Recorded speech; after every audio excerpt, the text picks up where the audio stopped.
नमस्कार सर्वांना, श्री स्वामी समर्थ। आजच्या व्हिडिओमध्ये आपण बघणार आहोत की स्वामींचा प्रकट दिन कसा साजरा करावा। येत्या 31 मार्चला आहे आपल्या स्वामींचा, श्री स्वामी समर्थ महाराजांचा प्रकट दिन। बघा, स्वामी आपल्या आयुष्यात आहे म्हणून आपल्या आयुष्याला खरा अर्थ आहे, आपल्या जीवनाला खरा अर्थ आहे। कारण की आपण हा 2 मिनिटं जरी विचार केला ना की स्वामी जर आपल्या आयुष्यामध्ये नसते किंवा आपण जर स्वामींची सेवा करत नसतो तर काय झालं असतं। खरंच हा विचार आपण न केलाच बरा आहे। कारण की बघा, येणाऱ्या प्रत्येक संकटातून, प्रत्येक दुःखातून, अडचणीतून आपल्याला स्वामी बाहेर काढत असतात। आपण त्यांची सेवा करतो, स्वामी आपल्या सदैव पाठीशी असतात। स्वामींचं आपल्याला एक वाक्य नेहमी आठवतं की भिवू नकोस, मी तुझ्या पाठीशी आहे। आणि जेव्हा आपल्याला कुठलंही संकट येतं तेव्हा सगळ्यात आधी आपल्याला स्वामी आठवतात, त्यांचं वाक्य आठवतं की भिवू नकोस, मी तुझ्या पाठीशी आहे। आणि हे एकच वाक्य आपल्याला इतका आधार देऊन जातं ना की आपण येणाऱ्या प्रत्येक संकटातून सहज बाहेर पडतो। अर्थात स्वामीच आपल्याला बाहेर काढतात किंवा स्वामीच आपल्याला ती बुद्धी देतात की तू कोणत्या मार्गाने चल किंवा कोणत्या मार्गाने चालू नको। आपल्याला स्वामीच प्रत्येक संकटातून वाचवत असतात, प्रत्येक संकटातून आपल्याला बाहेर काढत असतात, दुःखातून बाहेर काढत असतात। हे सगळं काही स्वामीच घडून आणत असतात। या जन्मात आपल्याला स्वामींची सेवा करण्याचं भाग्य मिळालं आहे ना, हेच आपल्यासाठी खूप जास्त महत्त्वाचं आहे। कारण की बघा, स्वामी सेवेकरी होणं हे सगळ्यांच्या नशिबात नाहीये। शेवटी स्वामीच ठरवतात की कोणत्या व्यक्तीला मला माझ्या सेवेमध्ये आणायचं आहे। स्वामीच आपली भक्त म्हणून निवड करत असतात। फक्त प्रश्न असा असतो की त्या सेवा मार्गात आपण किती टिकून राहतो किंवा त्यांची सेवा आपण किती करतो हे मात्र आपल्यावर अवलंबून असतं। बाकी सेवेत आणण्याचं काम आपले स्वामीच करतात, पण ती सेवा करण्याचं काम किंवा त्या सेवेत टिकून राहण्याचं काम हे मात्र आपल्या हातामध्ये आहे। आणि जर आपण ते प्रामाणिकपणे केलं ना तर आपल्या आयुष्याचं सोनं झालंच म्हणून समजा। बघा, मी तुम्हाला असं म्हणत नाही की तुमच्या सगळ्याच इच्छा पूर्ण होतील, पण बघा, जरी तुमच्या कोणत्या इच्छा अपूर्ण असल्या तुमच्यासाठी जे काही योग्य आहे ना ते स्वामी तुम्हाला सगळं देतील, सगळं देईल जे तुमच्यासाठी योग्य आहे। ज्या तुमच्या इच्छा आहेत पण त्या तुमच्यासाठी योग्य असल्या तेच स्वामी तुम्हाला देतील। जर तुमच्यासाठी काही गोष्टी अयोग्य असतील, तुमच्यासाठी त्या गोष्टी चांगल्या नसतील तर स्वामी तुम्हाला त्या गोष्टी कधीच देणार नाही। आणि यात सुद्धा आपल्या सेवकऱ्यांचं हित असतं, आपल्याच भक्तांचं त्यामध्ये हित असतं, पण आपल्याला ते समजत नाही। तर असो, आता 31 मार्चला आहे स्वामींचा प्रकट दिन आणि स्वामींच्या प्रकट दिनानिमित्त आपण सगळेच जण काही सेवा करत आहोत। कोणी पारायण करत असेल, कोणी तारक मंत्राचं अनुसरण करत असेल, कोणी श्री स्वामी समर्थ मंत्राचा जप करत असेल, आपापल्या प्रेरणेने आपण सेवा करत आहोतच। पण या दिवशी आपल्याला काय करायचं आहे, स्वामींच्या मूर्तीवर अभिषेक कसा करावा, त्याचप्रमाणे कोणत्या सेवा करायच्या आहेत ते आपण बघणार आहोत। तर बघा, स्वामींच्या प्रकट दिनाच्या दिवशी आपल्याला सगळ्यांना सकाळी लवकर उठून, जर तुम्हाला शक्य असेल ब्रह्ममुहूर्तावर उठण्याचा, अवश्य उठण्याचा प्रयत्न करा। शुचिर्भूत झाल्यावर तुम्हाला सूर्याला जल अर्पण करायचं आहे, तुळशी मातेला तुम्हाला जल अर्पण करायचं आहे। त्यानंतर बघा की तुम्हाला आपल्या घराचा उंबरठा स्वच्छ पुसून तुम्हाला त्यावर हळदीचं लेपन करायचं आहे, कुंकवाने स्वस्तिक काढायचं आहे। असं छानपैकी आपली सकाळची पूजा करून घ्यायची आहे तुम्हाला। त्यानंतर आपल्या स्वामींच्या मूर्तीवर, आता प्रत्येकाच्या घरामध्ये स्वामींची मूर्ती असेल किंवा काही जणांकडे फोटो असेल तर अभिषेक करण्याची गरज नाही, पण जर मूर्ती असेल तुम्हाला अभिषेक करायचा आहे। अभिषेक तुम्ही पारायणे करू शकता, दुधाने करू शकता किंवा पंचामृताने सुद्धा करू शकता। अभिषेक करताना तुम्हाला एक वेळेस पुरुष सूक्त म्हणायचं आहे, एक वेळेस श्री सूक्त म्हणायचं आहे आणि रामरक्षा स्तोत्र तुम्हाला 9व्या ओवीपर्यंत म्हणायचं आहे। कारण की 9व्या ओवीनंतर ही फलश्रुती आहे, म्हणून रामरक्षा स्तोत्र तुम्हाला फक्त 9व्या ओवीपर्यंतच म्हणायचं आहे। किंवा जर तुम्हाला हे सगळं अवघड वाटत असेल, तुम्ही अभिषेक करताना तुम्ही तारक मंत्र म्हणू शकता। तारक मंत्रामध्ये खूप मोठी शक्ती असते।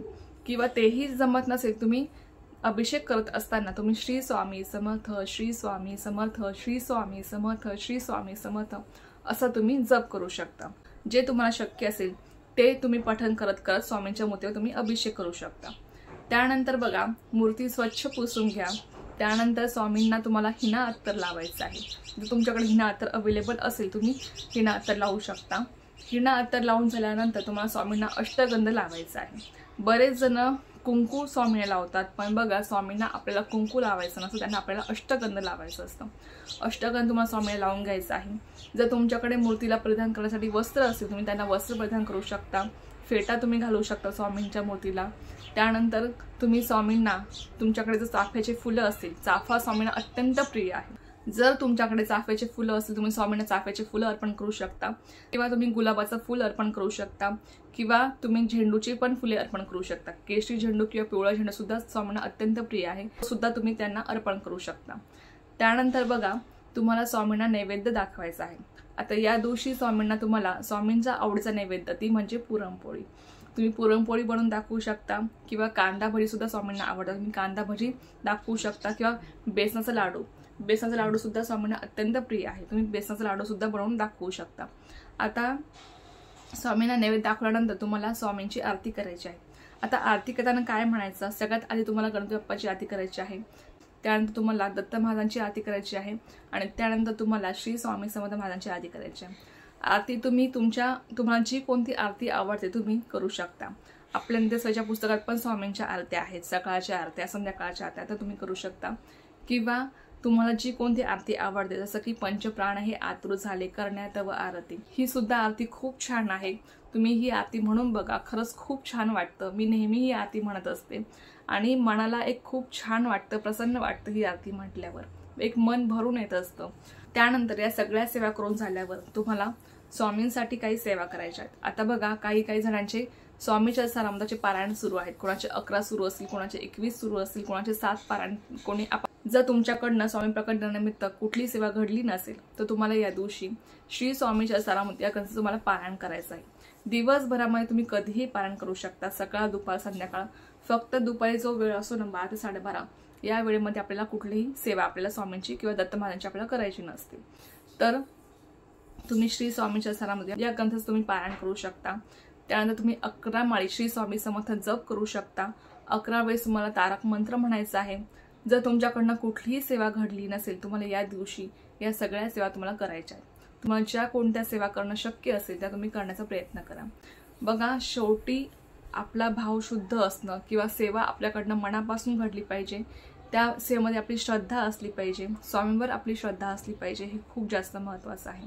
नाहीतर फक्त सेवा करायची आहे म्हणून करायची आहे, या सेवेला काहीच अर्थ नसतो। सेवा मनापासून पूर्ण श्रद्धेने घडली पाहिजे, हे जास्त महत्त्वाचं आहे। भले तुम्ही सेवा छोटी करा, परंतु ती सेवा अगदी मनापासून झाली पाहिजे, हे मात्र लक्षात ठेवा।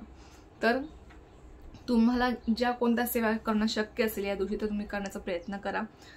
जर तुम्हाला या सगळ्या सेवा करणं शक्य असेल, जसं की स्वामीच्या सारामृताचं पारायण तुम्हाला करणं शक्य असेल किंवा 11 माळी श्री स्वामी समर्थ जप करणं शक्य असेल किंवा 11 वेळेस तारक मंत्र म्हणणं शक्य असेल, या सगळ्या सेवा करणं तुम्हाला जर शक्य असेल तर सगळ्या करण्याचा प्रयत्न करा। बघा, आपल्या कामातला वेळ काढून तुम्हाला जेवढ्या सेवा करणं शक्य असेल तेवढा नक्की करण्याचा प्रयत्न करा।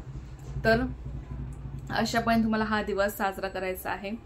आपल्या सगळ्या स्वामी भक्तांसाठी सगळ्यात महत्त्वाचा दिवस आणि खूप मोठा दिवस आपला आहे, एक दिवाळीच आहे असं समजा, आणि या दिवशी भरभरून आपल्याला स्वामींची सेवा करायची आहे। लक्षात ठेवा, आपल्याला स्वामींनी खूप काही दिलं आहे आणि ते देतच राहणार आहेत। आपलं काम आहे फक्त सेवा करण्याचं, आणि बघा, या दिवशी तरी आपल्याला स्वामींना काहीच मागायचं नाही, फक्त तुमची कृपा आणि तुमचा आशीर्वाद आमच्या पाठीशी असू द्या, एवढंच तुम्ही मागा। बाकी कुठलीही प्रार्थना तुम्ही स्वामींना करू नका, कारण की आपण स्वामींना काही मागितलं नाही ना तरी स्वामी आपल्याला देतच राहतात, आणि त्यात काही शंका नाही की आपण स्वामींची सेवा केली आणि स्वामींनी आपल्याला काहीच दिलं नाही असं कधीच होत नाही। आपल्याला प्रत्येक सेवेचं फळ मिळतं, फक्त ते फळ कधी कुठे कसं मिळेल ना हे आपण नाही सांगू शकत, ते मात्र स्वामी ठरवतील। म्हणून लक्षात घ्या, तुम्ही कोणतीही सेवा वाया जाणार नाही।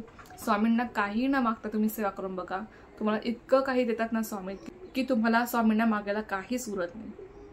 लक्षात ठेवा, म्हणून सांगितलं की स्वामींना काही न मागता तुम्ही सेवा करून बघा, तुम्हाला सगळं काही स्वामी देऊन जातील। कारण की आणि ती सेवा आपली निस्वार्थी सेवा असते। आपण जेव्हा स्वामींना काहीच मागत नाही ना, ती सेवा आपली निस्वार्थी मान केली सेवा असते, ती सेवा फक्त आणि फक्त स्वामींसाठी असते।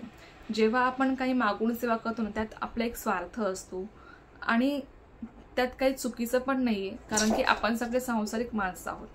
पण आपण काही न मागता जर सेवा केली ना तर खरंच सांगते ती निस्वार्थ माने केलेली सेवा असते आणि त्या सेवेचं फळ आपल्याला खूप पटीने जास्त मिळत असतं। तर चला, तर अशा प्रकारे आपल्याला हा दिवस साजरा करायचा आहे। तर चला, ही एक अत्यंत छोटीशी पण खूप महत्त्वाची माहिती होती जी माझ्यासोबत शेअर करायची होती। झालेली सेवा मी स्वामींच्या रुजू करते आणि आजचा व्हिडिओ इथेच थांबवते। तुम्हाला जर माहिती आवडली असेल तर व्हिडिओला लाईक, शेअर, सबस्क्राईब करायला विसरू नका। पुन्हा भेटूया अशाच एका नवीन व्हिडिओ सोबत किंवा नवीन विषयासोबत। तो पण सर्वांना श्री स्वामी समर्थ, जय जय स्वामी समर्थ।